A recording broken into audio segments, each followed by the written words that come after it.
E agora, ainda nessa ideia, falando das bandas autorais, por exemplo, vamos falar um pouquinho dessa parte do áudio em si, a parte técnica. Como é que você vê e como que você trabalha em relação à mixagem das músicas pop? Mixagem, masterização, assim, a questão do áudio para você, independente da música em si. Como que você vê o que está rolando hoje em dia e como que você trabalha? Como que você costuma fazer as mix, as masters, ligada nesse pop rock, no sertanejo, que querendo ou não, já é pop. E muitos sertanejos têm até um quesinho de rock ali, né? Pop, né? Hoje o sertanejo virou pop, né? Tanto é que agora, esse ano passado aqui, o Dudu Borges foi pegar mixar um trabalho dele lá com o Michael Brown, o próprio Wesley Safadão foi mixar o disco ao vivo deles lá no Inardi, né, que gravou Evanescence, gravou todo mundo, ou seja, a galera ela tá procurando sempre um som, né? A gente sempre tá de uma certa forma antenado e assim muito no que tá rolando lá fora de técnicas novas. Hoje mudou muito, né, meu? Porque antes você não conseguia, só os grandes estúdios conseguiam fazer um tratamento de áudio muito, muito pesado. Então a gente não tinha isso aqui. Tanto é que até os anos 90, muitos discos de rock nacional foram mixados lá fora. Primeiro que assim, nós não tínhamos tanto know-how nisso, né? Então assim, dos anos 90 para cá, com várias idas de vários brasileiros quando fazer curso, começou a trazer essas técnicas para cá, né? Então a gente começou a ter mais acesso a isso. Aí veio a internet, o próprio YouTube, né? Mas assim, não é tão simples. Às vezes eu vejo um garoto que está começando a mixar, ele vê o cara fazendo uma compressão paralela lá no vídeo, lá, explica lá, e o cara chega em casa, ele assim, pô, mas por que eu faço aqui e não fica igual ao que o cara faz lá? Porque existe uma infinidade de outros detalhes técnicos que o cara não vai, bicho, chegar e falar pra você lá, mesmo porque, por causa de tempo, mesmo hoje, pra você pegar alguma técnica hoje na rede, você tem que garimpar muito.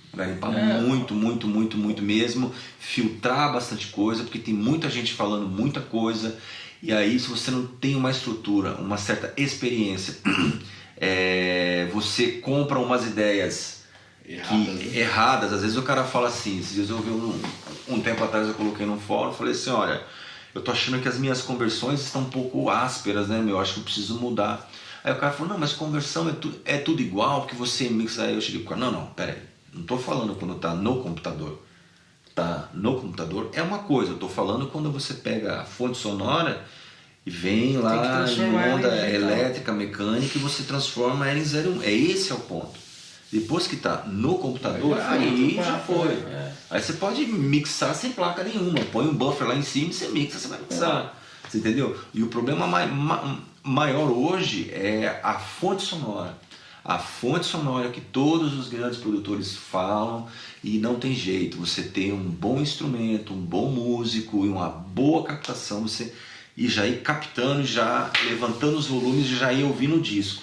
Se isso não está acontecendo, porque alguma coisa, e não vai arrumar depois. Não arruma. Aquela história de conserta na mix, conserta na master. Algumas coisas dá, por exemplo, parte de batera hoje você consegue fazer, milagre. Agora, hoje em dia, às vezes o cara não tem um baita amp bacana assim, para ele poder gravar, e consegue hoje com os plugins de guitarra que tem. Dá fazer um som bacana. Faz muito, isso aí tem pra caramba. Mas eu acho que o que conta hoje, o meu jeito de trabalhar, eu sempre... uma coisa que eu sempre falo para quem está começando hoje, procurar pesquisar sobre os antigos, como que eles gravavam, entendeu? Na década de 50, 60, quando tudo começou, porque ali é onde que começou-se a criar tudo. Então, primeiro que o cara tinha que ser baita músico, o cara tinha que ter 2 canais e fazer aqueles 2 canais parecer grande, né? Para depois você começar a entender, porque você tem muito recurso hoje. Esse tanto de recurso que tem hoje acaba atrapalhando, porque o cara não sabe lidar com isso aí. Se perde, né? Tem que ter um foco, né? Tem que direcionar o trabalho, a produção, né? Se perde. E às vezes você vê os caras que fazem cursos e faz curso caro no escola tal, não sei o que lá. Tem uma escola aí que o cara me falou pra mim, não, porque eu até brinco, falo, pô, se um engenheiro desse for lá em casa, lá no meu pequeno estúdio, falar assim, bicho, isso aqui você não vai conseguir gravar nunca. Porque isso aqui, a reflexão disso aqui, aí como você pesquisou lá fora, você fala, pô, peraí, mas de Purple gravou um dos melhores discos no container de caminhão. Né? E aí, como é que faz? Não existe regra, né? Não existe regra. É tudo uma questão de conceitos, lógico. Algumas coisas vão te ajudar e vai saber. Vai depender de você saber usar e direcionar isso. Algumas coisas vão fazer você sofrer menos para obter aquele resultado, outras coisas vão fazer sofrer mais. Né? Você tem um Shure 57 com baita amplo, um pré legal, você colocou lá, o cara tocou, ficou fácil. Agora... uma coisa que eu gosto de, por exemplo, citando o Paulo Anhai, por exemplo, que eu gosto sempre que ele fala, concordo com isso, sempre trabalhei dessa forma, é você ter escolhas. Gravar, pra mim, é ter escolhas, produzir é ter escolhas. Se você for ficar testando tudo, ou ficar indeciso, você não sai do lugar nunca. Vai escolher merda. E eu concordo com isso, acho que é interessantíssimo esse ponto de vista. É ter escolhas, é tomar decisões. Quando você tem, às vezes você só tem um. E às vezes você só tem um, então vai nesse, mas aí que tá. Você, e aí você tira só daquilo lá. Se você decidiu aquilo ali, pronto. É a única escolha que você tem, então você vai trabalhar com aquilo, fazer o melhor que você puder. E uma outra coisa assim, que esses dias eu vi um vídeo do Felipe Liciel, que é um cara controverso pra caramba. Mas ele fala umas coisas legais, ele fala uma coisa que eu achei aquele jeitão dele falar lá, mas ele falou uma coisa bem interessante, que ele falou assim, você não controla o áudio no estúdio. Você não controla de forma matemática esse resultado que você quer, de você chegar, voltando a isso que você falando de, não, porque eu vou escolher esse microfone porque isso aqui vai me dar esse som. Não, você coloca ele ali, você imagina aquilo ali. Você escolhe pela referência, na verdade, né? E é aquilo. Até porque no outro dia você não vai mexer, você vai ganhar outro som. Outro som, tá do mesmo jeito. Aconteceu isso ontem. Você acaba tomando a decisão pela referência. Bom, eu sei que esse daqui ele vai ter essa ideia, vou direcionar para isso, e aí vamos trabalhar em cima do que vai acontecer. Porque não dá pra, que nem assim, às vezes, se fosse assim tão fácil, você pegaria todo o pacote da Waves, é uma fórmula, né? Pegaria as tracks, colocaria na voz, equalizador, Dave pensado, pá, colocaria lá, compressor, Ed Kramer, pá, colocaria todos os presets, o disco ia estar pronto. Ia estar pronto, sem dúvida. E as coisas não são assim, entendeu? Isso que é legal. Porque hoje, eu acho que o que vale hoje dentro de uma produção musical, dentro de uma mixagem, é o ser humano.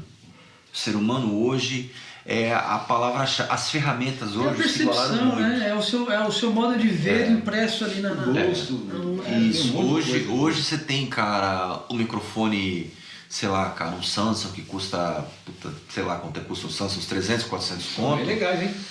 Ele vai tocar igual ao microfone caro. Ele pode não durar tanto quanto, devido à qualidade de o componente, tem uma vida mais assim útil.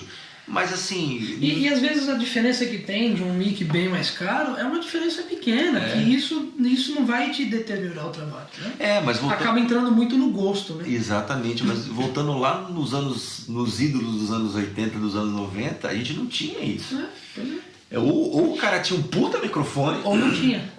Ou era o Shure 58. Aliás, não era nem Shure 58. Lesson. 58. Quem nunca teve muito, né? A gente gravava com Lesson. Então hoje, assim, a parte de você lidar, porque assim, a mixagem hoje, eu classifico ela de duas formas: a antes do computador e a quando está dentro dele. A antes do computador ainda é cara.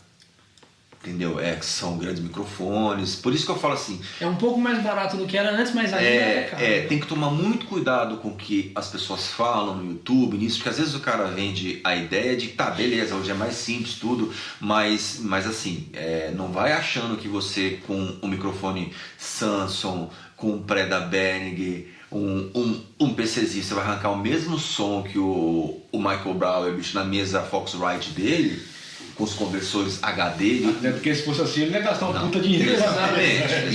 E não teria sentido, não faria sentido você ter, por exemplo, um microfone de $10 mil, como tem os Neumanns, e tem uma Samsung de $300 e você fala, poxa, vou comprar o Neumann, mas com o Samsung eu faço o mesmo som, teoricamente, né? Falando só no... faz, né? Vamos ser honestos e assim... Calma, né? Calma, muita calma nessa hora, porque hoje assim, você tem acesso hoje a ter bons conversores com custo não tão absurdo. Você tem conversores hoje de $100, de $800 mil, e de céu é o limite.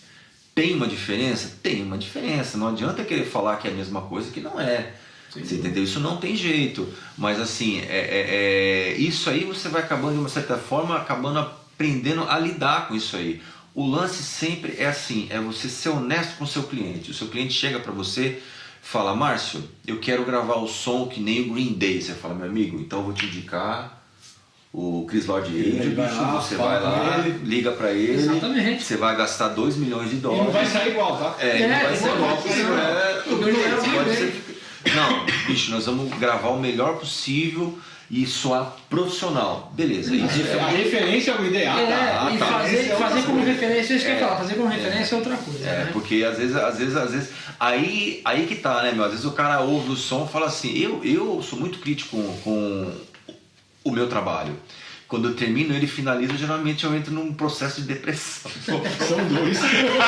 Eu falo, meu Deus do céu, eu acho tudo muito ruim. Mas a gente sempre quer mexer. Cara, aí, mas eu já, como eu o conheço há muito tempo, aí eu deixo aquilo de lado. Aí depois dos 2 dias eu vou ouvir e falar, não, beleza, tá soando legal. Porque, porque quem... mas uma coisa é verdade, assim, é o que eu sempre falo também. A gente chega num momento que você tem que abandonar o processo de mixagem, ou de master também, de finalizar o disco, porque se você não abandonar nesse sentido, em termos de prazo, você não vai terminar nunca. Você vai mexer sempre, vai chegar no dia seguinte, depois outro, vai querer mexer.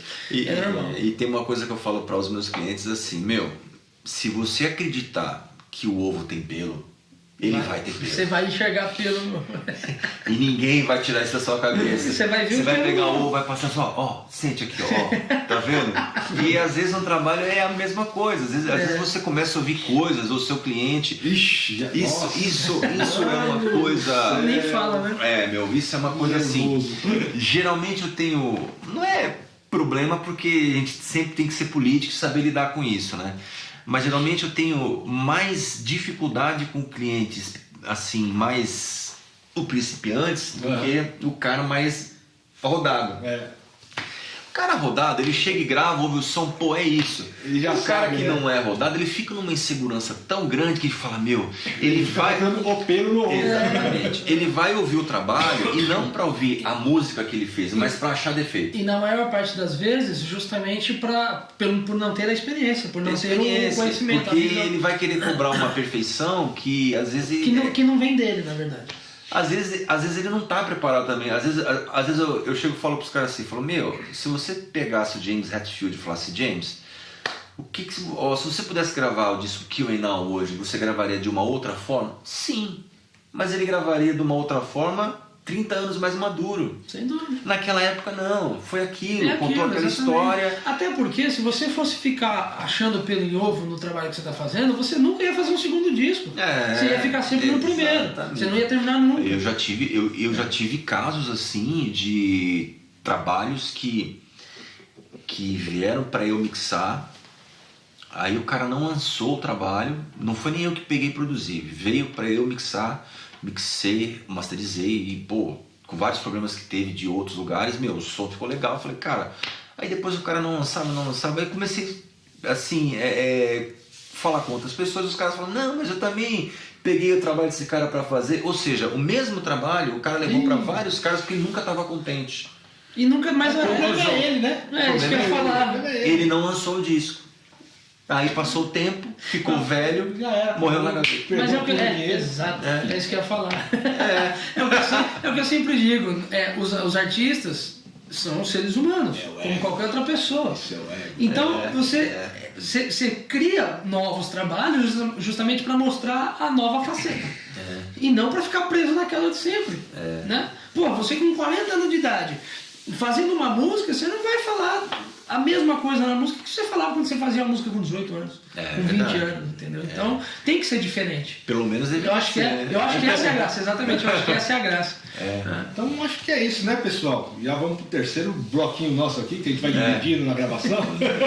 Continuar daqui a pouco estoura tudo. Mas de qualquer forma, agradeço, Marcelo. Valeu mesmo. Imagina, cara. Tá legal pra cacete. Obrigado pela presença. Eu que agradeço, fico honrado com o convite de vocês, né? Estar sentado aqui onde algumas pessoas de grosso calibre sentaram aqui, para mim é uma honra, cara. Agradecemos você por se dispor a vir gravar com a gente, aí fazer um áudio-papo bacana, assuntos bem legais. E se a gente der corda, vai embora. A gente realmente acaba. O assunto é bacana e tem muita coisa para se falar, né? Mas... espero ter podido contribuir, né? E ajudar sem dúvida contribuiu de alguma forma, né? As opiniões foram muito boas. Maravilha. Galera, é isso daí. Obrigado para quem acompanha a gente, quem assistiu o vídeo anterior, tá aqui no link do vídeo anterior, quem não viu vai poder assistir. As informações também vão estar na descrição do vídeo. Então curte o nosso canal, curte o nosso vídeo, se inscreva lá, acompanha a gente no YouTube, sempre vai ter novidade, a gente vai estar sempre trazendo algum assunto bacana para vocês aí. Beleza? Mais uma vez, obrigado. Márcio, obrigado. Obrigado a Valeu, vocês galera. aí. Até a próxima. Até a próxima. Até mais. Falou.